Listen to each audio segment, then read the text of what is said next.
Hi, everyone. We are going to get situated here for a little bit. I'm going to make sure we're actually on all of the channels. So let's make sure, are we actually live on YouTube?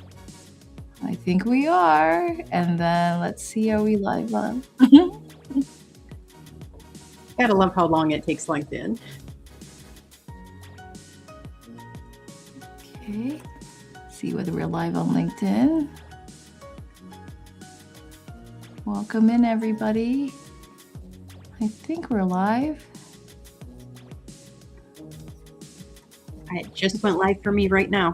Okay. Yay, there we are. Yay.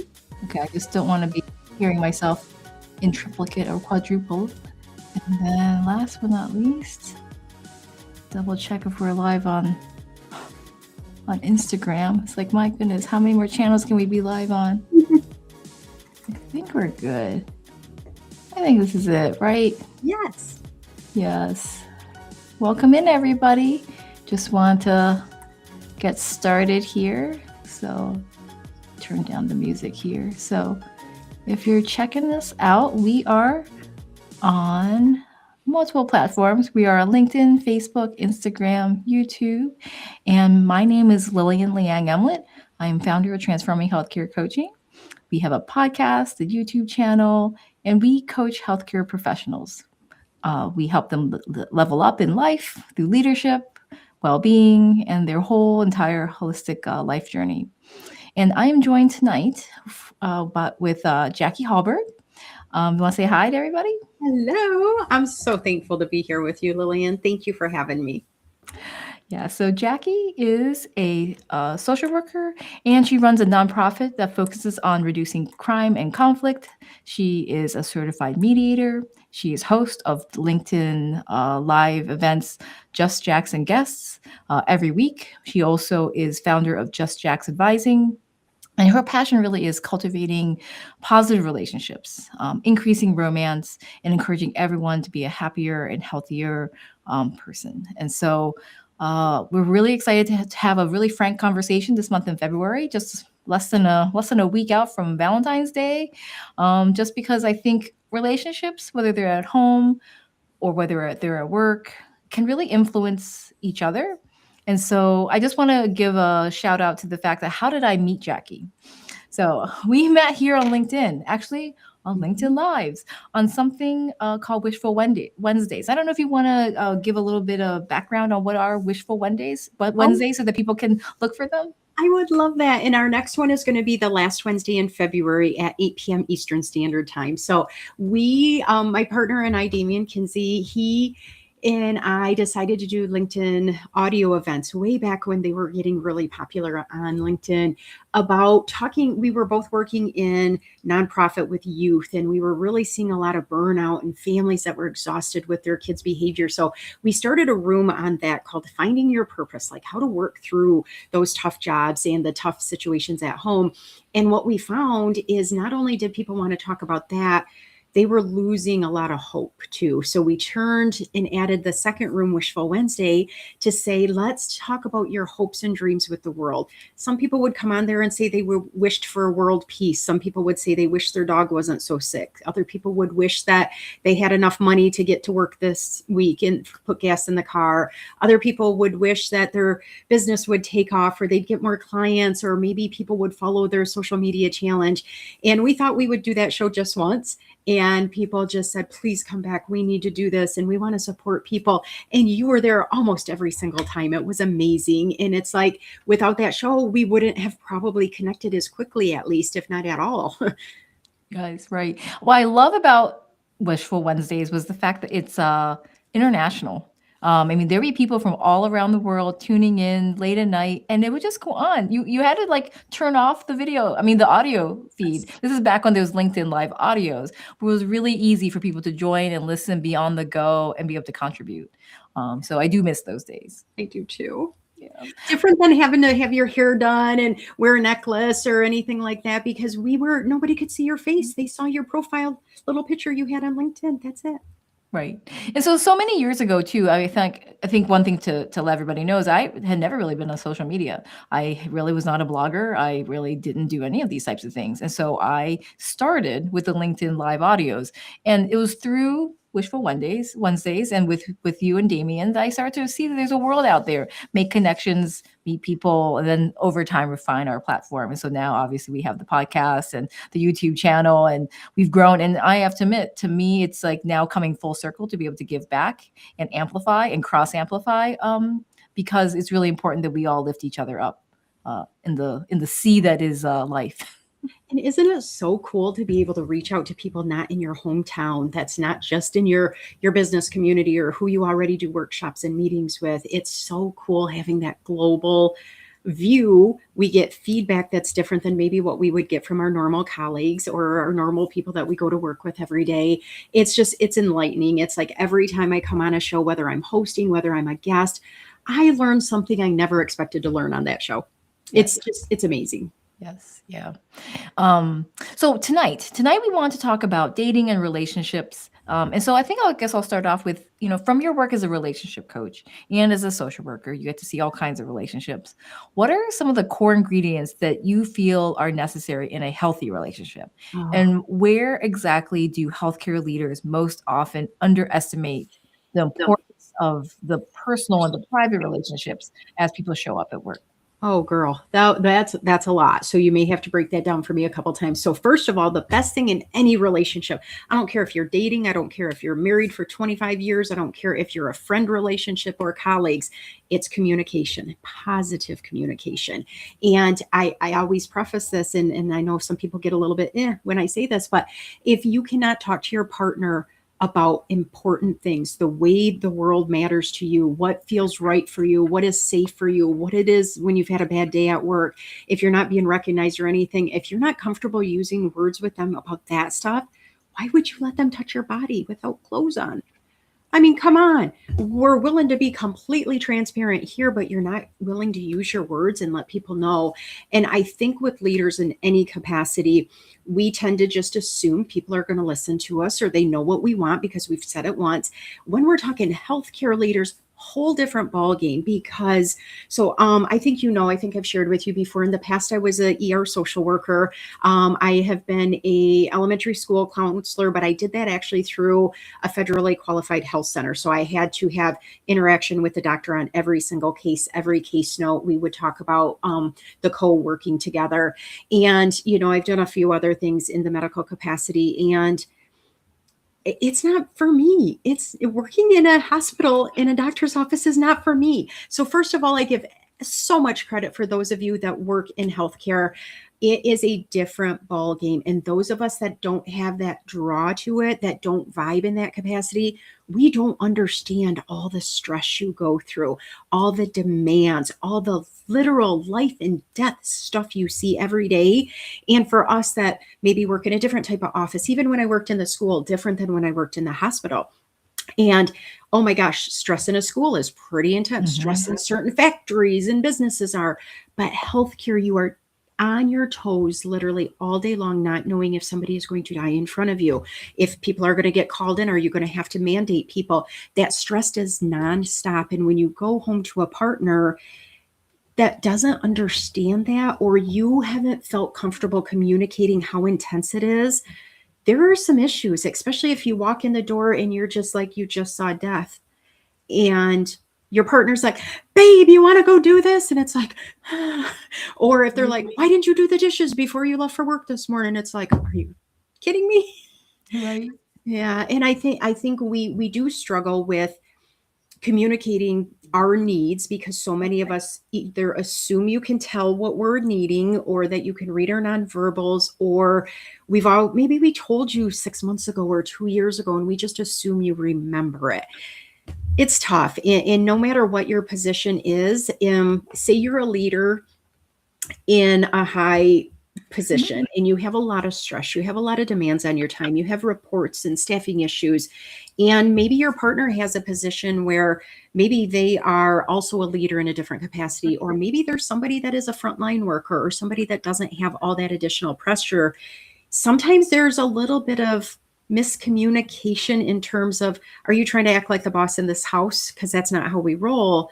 So it can really, it can be a Mhm. tough situation if you haven't actually had those conversations before it gets icky, or before it gets to a point where maybe you're so ticked off that they aren't listening to you, or you kind of treat them like a staff member that you're ready to fire or something like that. I Yeah. don't know if I hit all your question there, but I was trying to kind Yeah. of condense it into some of that. Yeah, and those are really great points. I think the fact that we are so chronically for so long caring for others and putting our needs aside and bottling them up, at some point you feel like you just want to be cared for. And you just want a safe place just to unload. And then the hard thing is, well, that's not always your partner. That actually isn't always to bring all your crap home and leave it there for somebody else to process. And Yeah. so finding that time and finding a healthy way is not always so easy. And I think the challenge is even with your teammates, that doesn't always work either. So I think it's really being aware of what you need and then also recognizing that how do you nurture these relationships when some of it is going to bleed over and they signed up for it. That's okay. Yeah. And some of it is not okay to really burden other people with some of our issues. Yeah. I love how you said that, because we go into certain professions knowing, especially in healthcare and social work, that we have strict confidentiality. There's HIPAA laws, there's all the things. And there are some things we can't actually share with our partners. And sometimes our partners get upset about that. You can trust me, you can trust me. Well, I can trust you now, but what about in 3 years if you decide to divorce me? Are you gonna, and that I took an oath. I can't share that with you. I can give you some background, but that's something that it can be really tough for other people too, is that they actually feel sometimes that they're not, almost that they're being lied to, maybe, or they're not being shared with. Elizabeth just said she thinks we're frozen. So I don't know if that's something on LinkedIn's end or Restream. I know to me it looks like we're still talking when I pull it up on LinkedIn. So I don't know if that's something that is a personal device thing, or if it's something else going on. Let's see. I think we're still. Yeah, I've got us rolling on mine. Yeah. Okay. Yeah. So Sorry let's. about that, Elizabeth. Was that on YouTube or was that on? Looks like LinkedIn. Yep. Interesting. Okay, because I didn't get the comment to come through because I think it must be a LinkedIn thing. So I was on a show earlier, and they were using StreamYard, and none of the comments were showing at all for those of us on the screen. It was so frustrating. So I'm noticing some things aren't coming up either. So I see a lot of great people already in the audience. If you can't see that yet, it's Oh, pretty cool. but I can't. Finally, did see now. Oh, look at Yay! that! Yay! Look at everybody. Thank you so much for putting in the chat and restream. So that I'm Yeah. grateful for. So thank you. So getting back to the conversation, what I did want to say was the fact that I think we also don't talk about it. A lot of times we often think it's sort of we're not supposed to talk about our relationships at home. And if you have a family, you talk about the kids, you talk about the weather, you talk about your pets, but we don't really get deeper into if things are really okay. And so we do bottle it up. We all pretend, at some point. And I think that also is a hard thing, especially as a leader. Is you want to make sure everyone's thriving. You really do care for people, but then you do also have to understand that people do have boundaries. Of a lot of things are not okay to talk about at work, and to respect that as well. Yeah, that respect goes a long way, doesn't it? And you kind of asked me at the beginning of the show, what is a quality of healthy relationships? And I would say respect has to be, just as important as communication, because I may not understand your workload. I might not understand, oh, there's monthly reports or year-end reports or things like that.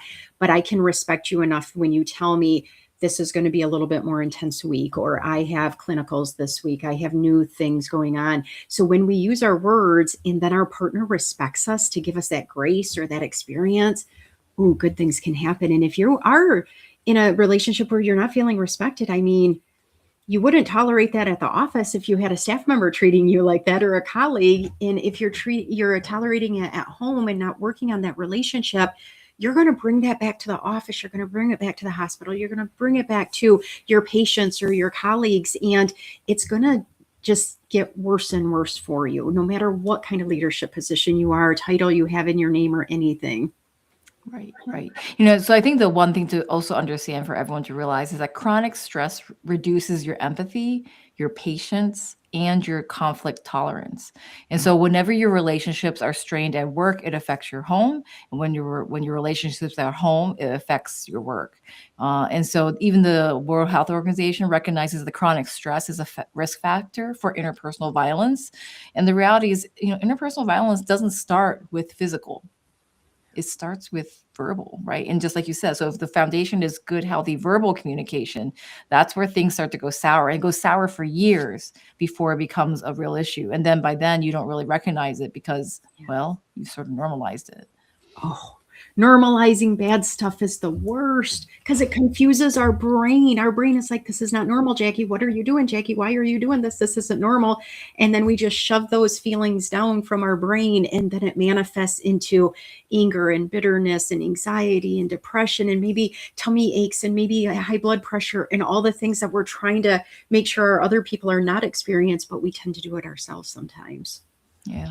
So you work with families that navigate disruption and then reintegration. Mhm. And so you've seen repair. You've actually probably can tell us some really heartwarming stories of some really bad things that have happened and things have gotten better. How do you how do you repair after trust has been strained? Oh, girl, it is different for every single person. It's also different on the length of the relationship, the dynamics of the relationship, the communication before the rupture happened or the negative situation came into place. So, depending on what your thoughts are on your relationship. So if you are sticking with your partner because of religious beliefs, because you don't want your mom getting mad at you, you don't want people saying, oh, she got divorced again. If that's why you're sticking with somebody and you're just dealing with it, you're probably not working through the rough situation that happened to rebuild that trust, to decide if you're really willing to move forward and pass things. If you truly love and honor that person and you understand there were some different reasons why something happened to really cause a rift in the relationship or a potential ending, and you want to work on that communication, you can't go into it, just kind of like, yeah, I'll go and sit through that. I've done that before, and as a therapist going to therapy, we know what they're going to ask. We know why they're asking. We tend to know how to play the game or just pretend we're not going to answer anything. And you are just doing a disservice to yourself because you're not going in fully vested. So it's not that you're weak if you take your partner back. It's not that you're not confident. It's not that, you're worried you can't have anybody else. You really want to work on that relationship. It's going to take work and you have to be willing to feel all the feels and watch your partner deal with how you are working through it. If they're trying to rush you through your processing, if they're trying to force you to just forget everything, if they are trying to intimidate you, that is huge warning signs too. And you are not going to align the right way, and you are going to have those icky feelings in your tummy that I can't trust him anymore. I can't trust her. She's out doing things. This isn't going forward for our relationship. And so when you can actually do it authentically, and it's like, I can't believe this happened. I'm so angry that you lied about this or this happened.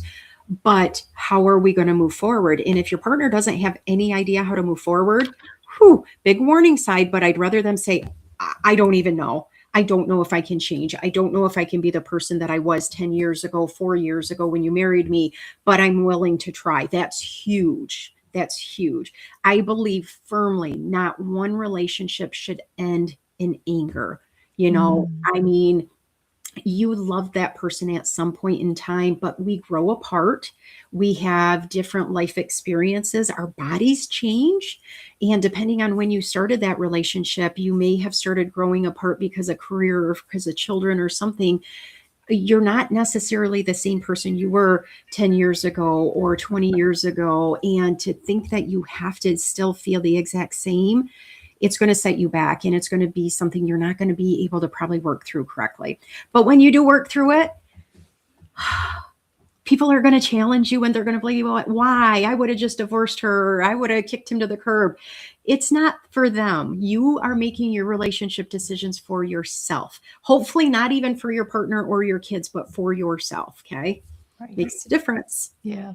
You bring up a really good point. I think also there's a comment in the chat box about growth doesn't happen when you're surrounded by weeds. And Elizabeth, that's I one way love of that. looking at it. And I think the other question too is like you also have to have space to be able to grow together, right? We selectively prune on purpose plants so that they can actually grow and thrive in the garden, and you're really strategic. And if you are willing to do the work on both parties and both sides, and I think the question is just like you commented, you can grow completely apart to be no longer compatible. And if you can communicate and really bring your authentic self, I do think what ends up happening both at work and at home is we often cover it with a facade of this is what we think society wants us to look like, or we think this is what it's supposed to look like when I'm in the boardroom, or I'm at work, or I'm with my team, or I'm Yeah. at home.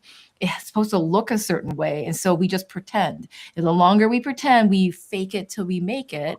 And then at some point it bubbles and this festers. And then at some point you're like, no, actually, I do need to take a stand. And taking Yeah. a stand is hard. Taking a stand is not easy. And when you're faking it, you're not getting that true dopamine release when you see your partner and you're like, oh, I love him so much. Oh, I'm so glad she came home from work and is here for me. You're like, okay, I got to deal with this person again. And so you're actually creating more tension, and you're stressing your brain out because you're trying to lie to yourself, and your brain and your body knows the truth. And it's, I would much rather somebody to say, I am so freaking angry at you right now. I need some time to digest this, than to say, everything's perfect in my world. Yeah. People, colleagues. So we've had situations where, colleagues, and I think you can also assume that everybody at work has something going on in their personal life, Mm. 100%, whether it's medical, spiritual, mental, there's all kinds of things we're all dealing with at all times, financial. And so when we think about, as we interact in our team, we often are the ones who it's really always so sad when we work right next to somebody and it's missed in some way because we're healthcare professionals. We're supposed to know how to screen for these things. But how much does like intimate relationships at home affect how someone shows up at work? And how do you help your colleagues, or how do you sort of determine that?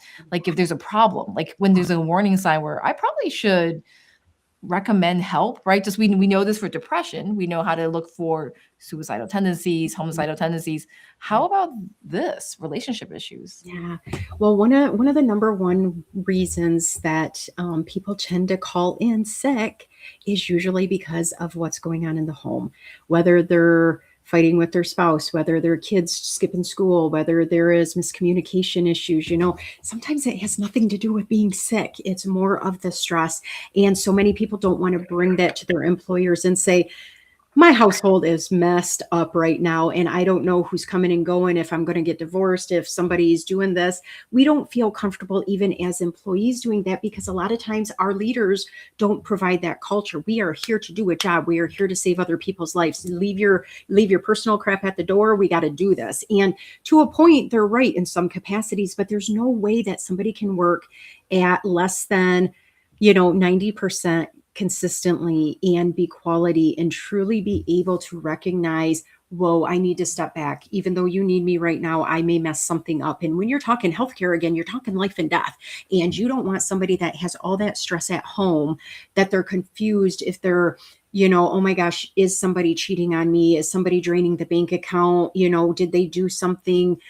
Going in, and that is the main thought in your head, and you're supposed to go in and do something highly important to somebody else. So in terms of leadership, I don't think it needs to be just I need to pull you aside and see how your relationships are. I think it needs to be, hey, everybody, as a staff, your home life is crucial in your self-care. If you need to be referred somewhere, if something feels out of line, I am available, to come talk to, or we have a EAP program. We have therapists on staff. Do what feels right to you. And hearing that consistently, Mhm. that's when we start to say, oh my gosh, I never thought maybe I could go to family counseling, or maybe there is somebody I can dump on for a little bit and they can help get me to decide, do I go to a coach? Do I go to a therapist? Is it time to look at possibly separating from my person?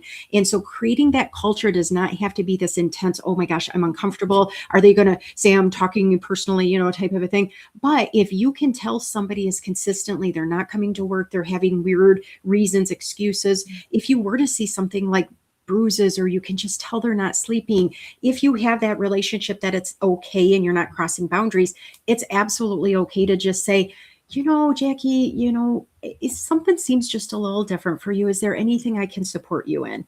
Instead of saying, tell me everything, or I need to Right. send you here, is there anything I can do to support you in? And that may make that person a little bit embarrassed, or like, oh my gosh, I didn't know anybody could see what this was going on. Or they might just break down and be like, thank you for acknowledging what I've been coming to work for the last 3 months in fighting back tears all day. You finally acknowledged what I'm going through. It may be enough right there that they don't even need to see a counselor or somebody. Just being recognized that life is kind of crappy outside of work right now can be so important and powerful. That's such a great point. It's one of those things where you start to realize it is just like depression. It is saving a life, which I think leads into my next question: is in situations that involve intimate partner violence for healthcare workers, how often does the workplace actually become part of the story, Mm. either through threats or stalking or safety concerns? Yeah, I think we are going to see a lot more statistics on that, unfortunately, until more people are healed inside. People don't want to end the life of their spouse, or threaten their spouse, or hurt their spouse when they are happy and healthy inside. So many people grow up around violence, so they either internalize that, think it's normal, or they get very threatened at the very potential sign that something might not go the way that they wanted to. And when you have a spouse or a partner, or maybe it's even somebody you dated one time that had some kind of a connection to you, or some kind of a stalker situation, even if there's nothing about it, but that becomes something that's your reality, where do we spend the majority of our time? Most of us, especially in hospital settings, spend more time at the workplace than they do at home most of the time. So, number one, it's an easy target. A lot of people don't expect that. They think if there is going to be violence, it would be in the home, away from other people. People don't think violence would actually happen in public. And over the past probably 15 to 20 years, it's really escalated. And being able to have procedures in place that if you do have a staff that does have concerns that they could be harmed, that their partner might be out to get them, maybe they are somebody that is trying to leave an abusive situation, if they don't feel safe and comfortable telling you as their supervisor, as their mentor, even as a colleague, it, shame on us for not having a safe culture for them to say, there's a chance something might go down in the parking lot. He may chase me. She might come and do this. You may get some phone calls saying that I'm doing all this horrible stuff to try to get me fired because they're mad at me, because that happens too. And trying to shame somebody is a huge warning sign that there's going to be an escalation if something else happens. And trying to make sure that the environment is safe, whether there needs to be safety protocols that need to be reassessed or put in place.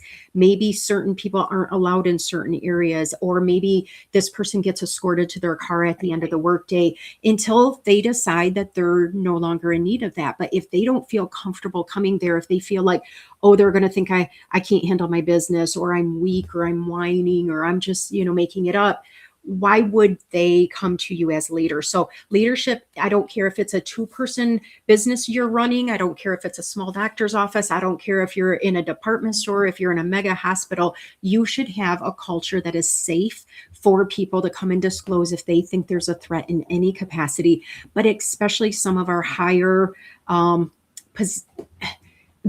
we used to hear about the post office. That was a place where there could be a lot of violence, but unfortunately, healthcare is a rising area that there is a lot of violence that comes into the workforce, and trying to figure out how employees can come in when they are feeling threatened or unsafe, and knowing if they don't show up, they won't have any Mhm. safety because I'd be home with that person, or they might be alone. But then if they come to work, they have a lot of guilt.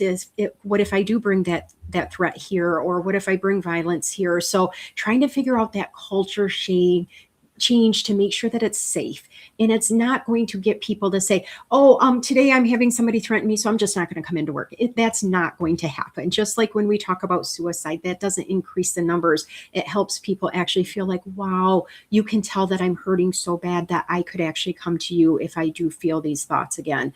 And that's where we've got to change the culture, because again, people that hurt their partners are hurting, and we do not know where they are going to respond in any capacity. We can't say, you look like somebody that's going to follow through, or you're not going to ever lay your hands on them, or you're never going to follow them to the workplace. So really making sure that it's a good culture vibe can help, because every one of us is hurting in some way. We do not know what goes on behind anybody's closed door. I don't care if they are the big boss. I don't care if they drive the $1 million vehicles. People got stuff going on at home, and it will transpire into the workforce in some capacity. And if it is stuff that could lead to violence and you don't feel safe because maybe you are the boss and you are the one. I mean, I worked at a domestic violence clinic. I don't know if I told you that or not. I remember very clearly a lady coming in. She had to have been mid 40s to mid 50s. She was the wife of a physician, and the physician was known in our community. And she's like, nobody would believe me if I shared. I can't even believe I pulled into your parking lot to talk to somebody. I am so worried. He is literally saving people's lives 1 minute and comes home and does horrific things to me. And I don't know who to trust and who I can go to. So it doesn't matter your level of position. You could be the victim, or you could be the person that could absolutely explode on somebody at some time. So let's heal ourselves first, and then heal our partners and our employees. Right. Yes. And I think the reality, I think we have seen such an uptick in violence in our emergency departments and inside our clinics and inside the hospital buildings, that I think most healthcare systems really are reevaluating sort of how are we accessing care, how are we keeping everyone safe, and having this culture where everyone does need to become more educated, not only in just verbal de-escalation skills, but also how can you access help, notify people, and it's normalized. I mean, Yeah. these relationships, doesn't matter whether what title or what position or what field you're in. You're immune. You know, you're not going to be immune to having these problems. It's really important for leaders to make sure that they know what to do, what are the policies, Yes. how to get help, and if you don't have a policy in your system, is to start convening the group who might be interested to make those things, whether it's safety Yes. buttons or ways on the phone to activate the trigger and really involve safety and security for the different buildings in the clinic. There's so many, as we've seen from the many shootings in this country, there's very small entry points where Yes. these things can happen. And so it's really important that we all speak up for ideas, because they're all great ideas at this point now. I think we've all seen the uptick in Okay. general. And thank you for saying everybody, because sometimes it's just people in very high management positions that will make a couple safety decisions or insert a policy that they think could work. Where if you're the person that actually does see that door propped open sometimes, or there's a light out in that parking lot that nobody's repaired for a long time, that hallway, there's a couple hidden areas or closets that people could hide in. If you're never down on those floors or walking through that part of the parking lot, how would you know? So trying to get, especially when it's a big, like the hospital, or a large corporation or something where there's a lot of entry points, like you talked about, trying to get people of every level involved in that safety discussion can make huge differences. And contacting local police, some will do walkthroughs and they will do extra trainings, and there's opportunities to really not scare people away, prepare them, because when you're prepared, there's more of a chance that you'll never need to use the things that you prepare for, but when you're not prepared, you don't know what to do. And you may think it's just another patient that's upset, or another employee that's having a bad day, that's just screaming a little bit or just a little frustrated, that could really literally take the lives of humans that were never going to work that day or into that capacity to think that something like that would happen to them. Yeah. And it's really, I mean, I know unfortunately of physicians who have been killed in the clinic Mm. or in the parking lot, or been the perpetrator in terms of murder cases. And it is extremely sad that the society gets to this point. And I guess I'm wondering, in healthcare, sometimes disrespect and incivility are normalized. Like we're often a Oh, little bit testy or unprofessional with each other, and we wave a blind eye because they're pretty senior. From a relational lens, what damage does normalizing this kind of incivility cause over time in the workplace? oh, that's one of the reasons I'm no longer working in a hospital. It was very, there is a reason for hierarchy, and there is a reason that some people have a medical degree versus an associate's or something different. So I understand that absolutely. But just because you are somebody that might be at a higher title or a higher education level, a higher rate of pay, does not mean that you deserve to be evil to other people, even the way you tone of voice. Because what if that person was finally ready to disclose to you about a situation or a safety threat or something, and then you go and shame them? That reinforces to those staff that they're not as valued, they're not as worthy. And that could actually, number one, it could put them back with that abuser, or it could make them actually act out and do something that wasn't expected. And so trying to figure out what that happy medium is, because we have to have people that are the leaders, that are the people making the life and death decisions or the policies or whatever. But we also have to have, I love that you're yawning, because this is late at night and some other people, oh, you're not? Oh, you're drinking? I'm coughing. I'm muting Oh, so you don't have to hear me oh, coughing. oh, honey, cough away. I don't care, because we're talking about healthcare, right? We want to be safe. Because I'm like, am I putting you to sleep, my dear? Because you are so great, and I thought that was like so real. But if you are somebody that thinks that you are elevated when you demean somebody, you're possibly part of the problem. Not even possibly, you are part of the problem. And are you demeaning other people like that? And are you doing it because you're not happy, because you are dealing with trauma literally all day long? And instead of saying, I can't believe that just happened, or I had to be involved in that, or I've literally been in surgery for 12 hours without being able to rest, I'm all wound up as well, then your brain could retaliate on somebody that you didn't even mean to yell at, or that you didn't mean to do something to. And if you're not taking care of yourself and you see trauma and death all the time, you're not Superman. You are not a robot. We need to figure out what our self care looks like. And so, implementing that. And if you are a leader and you do see staff issues where there are some power and control dynamics being used and there is some inappropriateness. Now, I know sometimes there has to be some inappropriateness in the jokes and things like that, because when you're dealing with life and death all the time, you got to try to have some dark humor or something like that. But it's different when it's intentional and it becomes a bullying, or it becomes some kind of a harassment issue either, because again, you don't know how rough that other person is ready to explode on somebody else.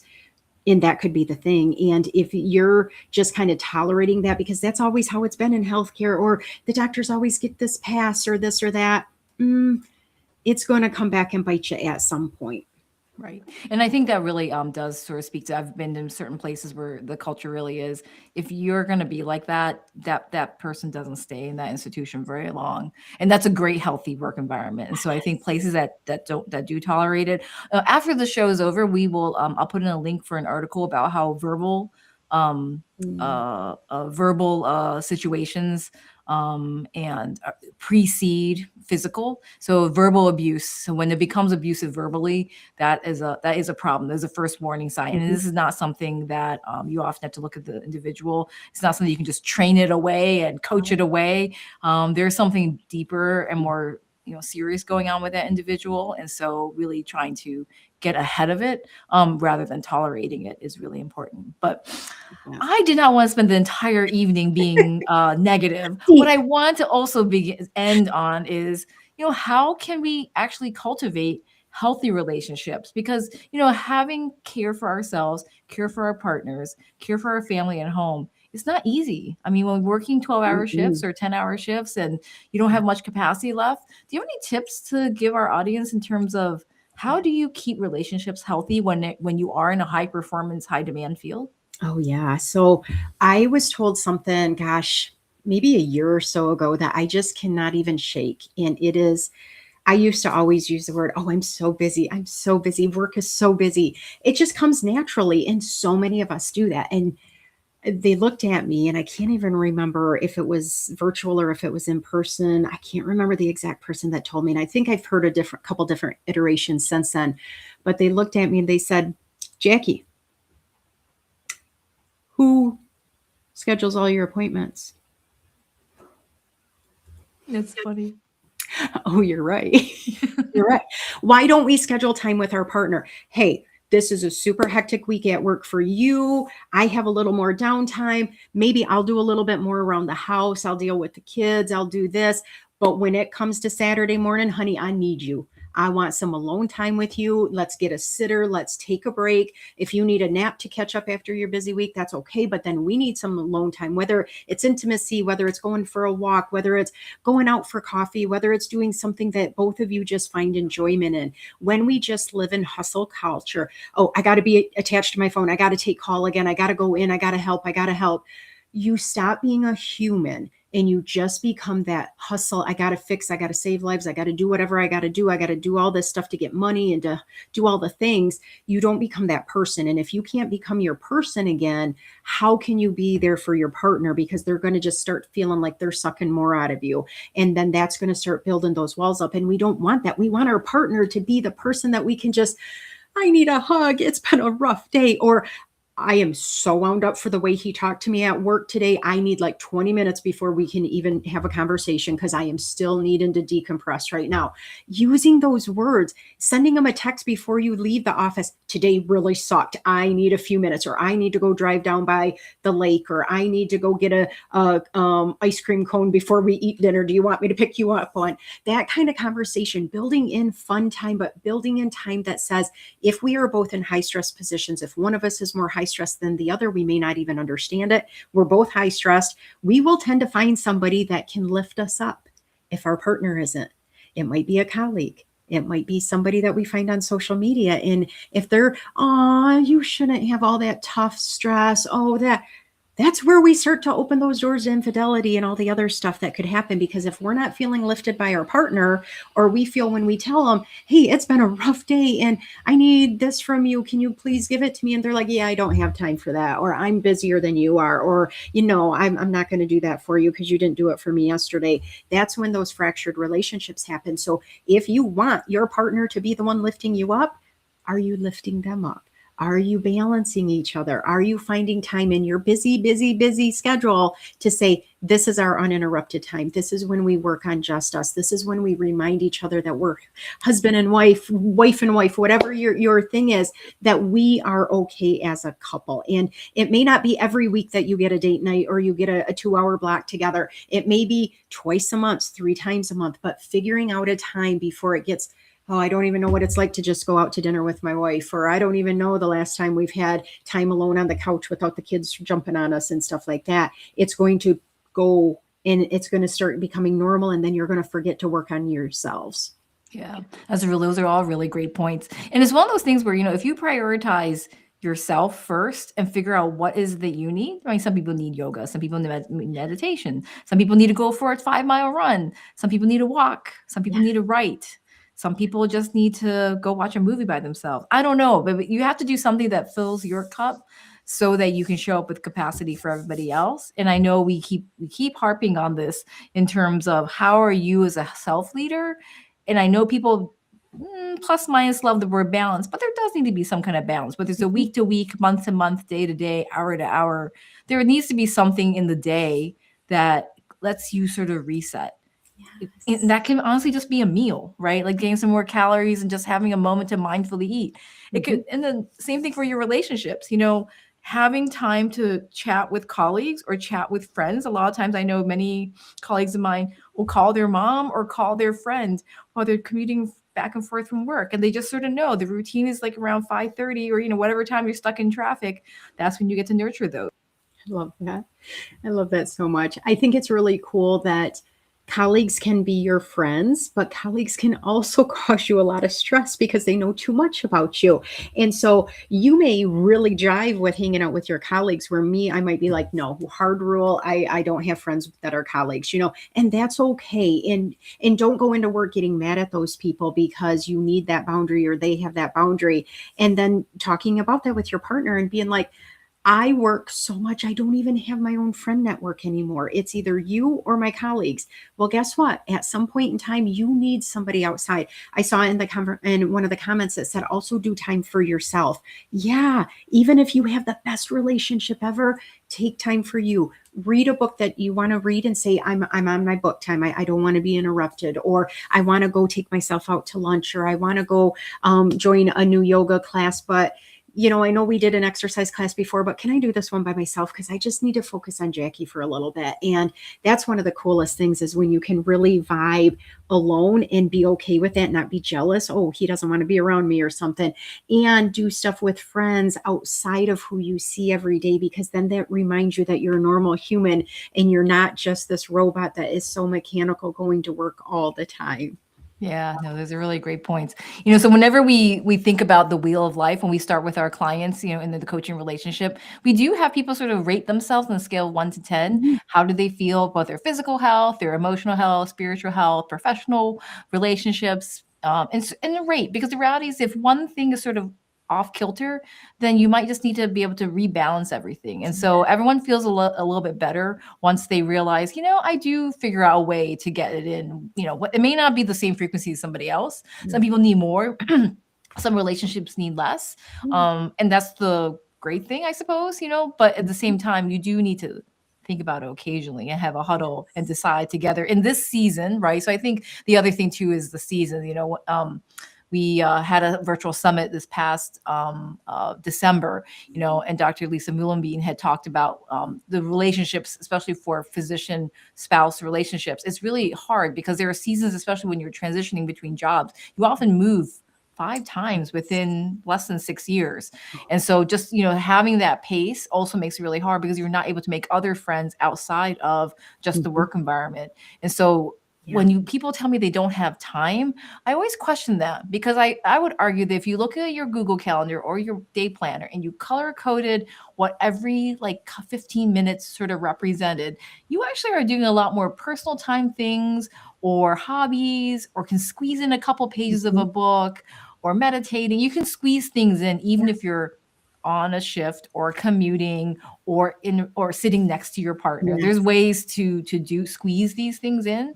Yeah. And so I just challenge people to think about those types of perspectives Yeah. about, is everything balanced? Are you satisfied on a scale 1 to 10 of everything that you have Yeah. going on in your life? And then where might you maybe tweak and Yeah. put on the calendar so you can make sure you can see it on your calendar?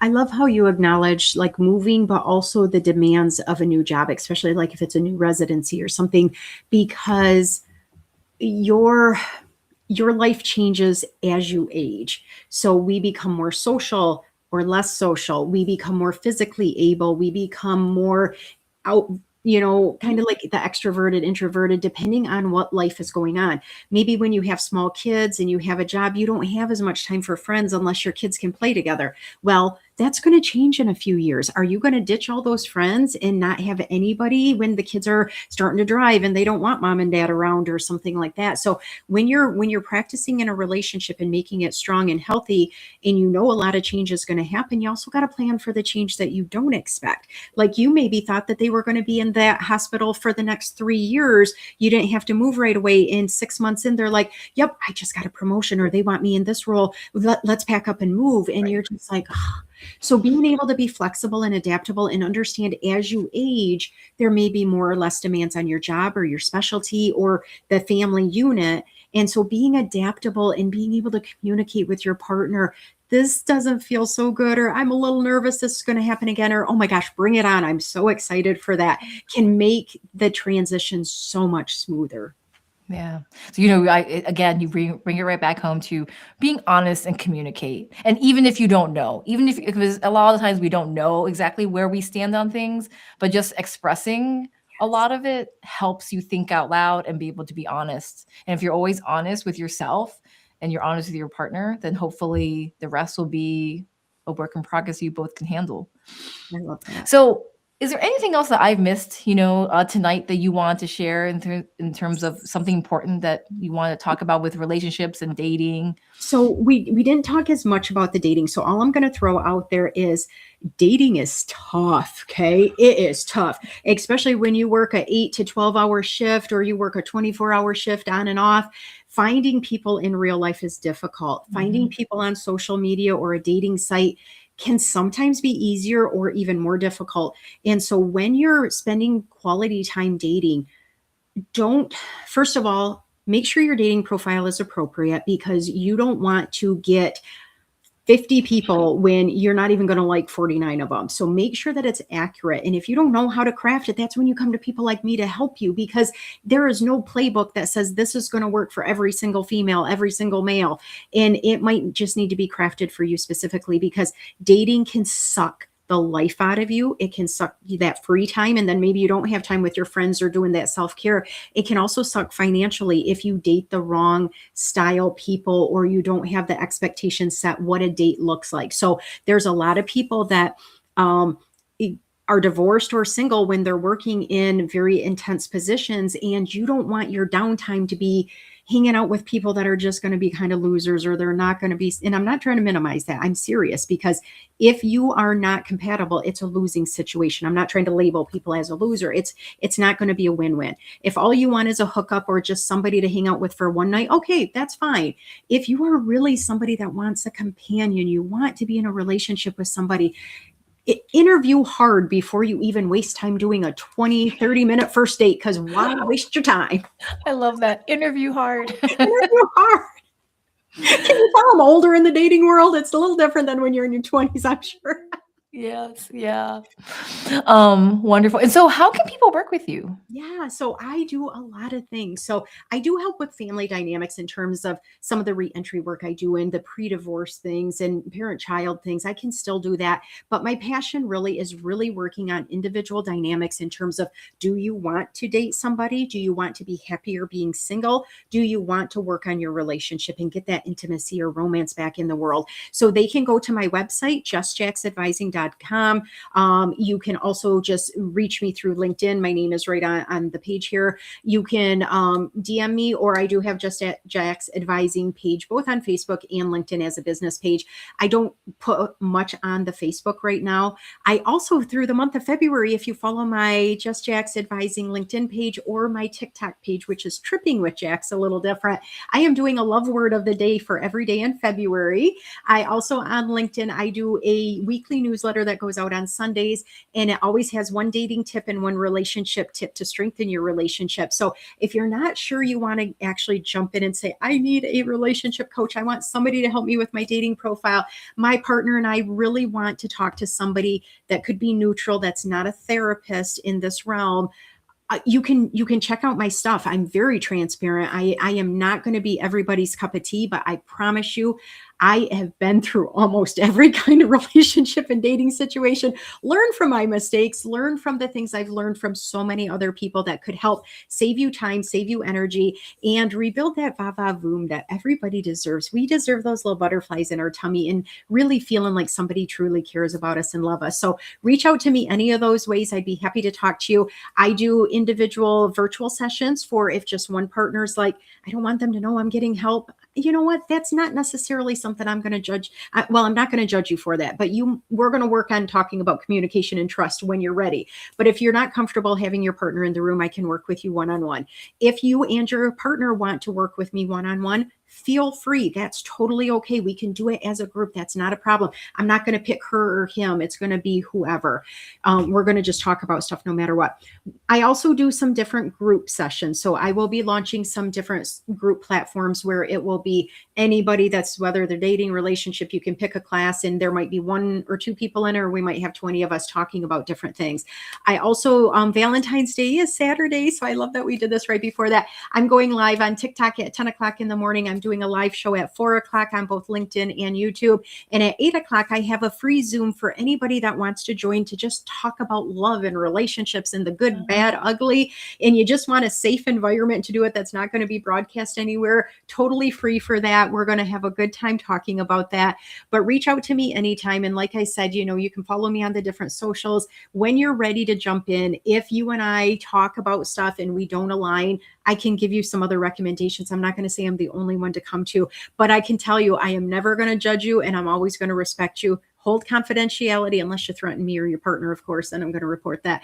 But you deserve to be happier and more satisfied in your relationship and your dating world. And if you are sworn off from dating, you're like, nope, I'm happier single, but yet I'm not happy. I can work with you with that too. So lots of ways to work with me. Reach out, follow my show if you want. It's 9 o'clock Eastern Standard every Monday. And that's not always about like love and stuff like that. It actually highlights other people that maybe if I had you on as a guest, people might realize, oh my gosh, I do need a healthcare coach. I need a leadership coach. I need this. Jackie doesn't give it to me, but wow, now I know this person. Our world is better the more we learn from other people and the more people we have in our life. So reach out if you have any questions. Lillian can connect you if you lose any of my contact information. Otherwise, I've written in the chat a little bit and I'll go back and put a link to my website too. So let me know if anybody has questions or suggestions. Otherwise, I would love to continue the conversation offline. If somebody has specific questions or want to consider working with me, feel free to reach out. Awesome. Thank you so much, Jackie. And I have to admit, all kudos to relationship coaches. That is one thing that I think our company does not do. So Transforming Healthcare Coaching, for those of you who are unaware, we are a boutique leadership and well-being coach for healthcare leaders of all professions. While executive coaching really has been reserved primarily only for the C-suites previously, we actually help people who are leaders in development, whether you're a nurse practitioner, physician associate. We help people all in the different inflection points of your career. So if you just are thinking about getting promoted to like assistant program director or associate manager, this is the time to get a coach. There are all kinds of things in terms of the stress that comes along with handling all the leadership roles, managing people, and also being a clinician.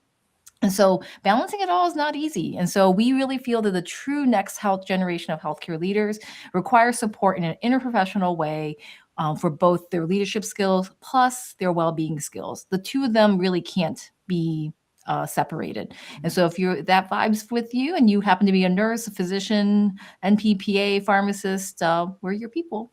And so we have a team of interprofessional coaches that can provide that type of coaching. And we're all ICF certified.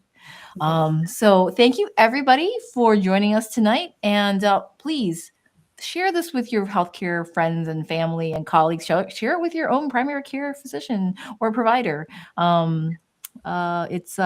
We'd love for people to know more and have a different way of thinking about how important their own self-care is with relationships and why relationships really matter both for the workplace and at home.